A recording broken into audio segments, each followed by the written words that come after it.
1 year ago, our demands were ignored. Requests for a follow-up meeting declined. A year later, now, we are live streaming Gazawi's worst nightmare, where we and Gazawis had faith in international humanitarian law. Instead, we found the Canadian government's complicity. Failure to hold Israel to account then has resulted in tens of thousands of dead Palestinian women and children. Israel has killed over 18,000 children. Every university destroyed. Most hospitals destroyed. Israel targeting water, fuel, food, blocking humanitarian aid. All of this was clear in November 2023. 1 year ago, we communicated this to the Prime Minister's office then.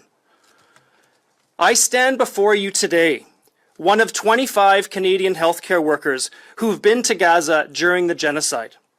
We have borne witness to Israel's war crimes, forming a collective group called Eyewitness Gaza that includes hundreds of health workers from the United States, the United Kingdom, and Canada, and lawyers of international humanitarian law. We unanimously agree Israel is committing genocide. Now, for the media here that has been shy to use this word, you must stop censoring this word. The French press's use of the word genocide was a critical step in ending the Rwandan genocide. Israel is committing genocide in Gaza. It's time you start saying that.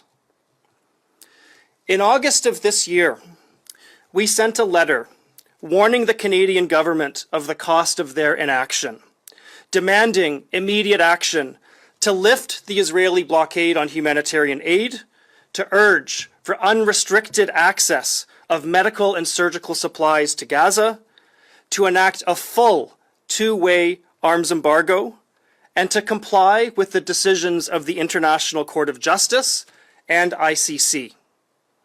Still today, we have no response, despite this letter being signed by every single Canadian health worker who's been to Gaza during this genocide. As witnesses of that genocide, we are unified. None of us want to be here. We want the politicians of this country to do their job and end this genocide. But instead, Justin Trudeau and Melanie Joly chose to listen to the Israel lobby groups. These groups' positions have opposed a ceasefire, denied Israel's war crimes, denied Israel's genocide, disrespected the international court's rulings. This is foreign interference. Why are you willing to undermine decades of international humanitarian law for Israel lobby groups who want to prolong a genocide? We, as Eyewitness Gaza, have all been to Gaza.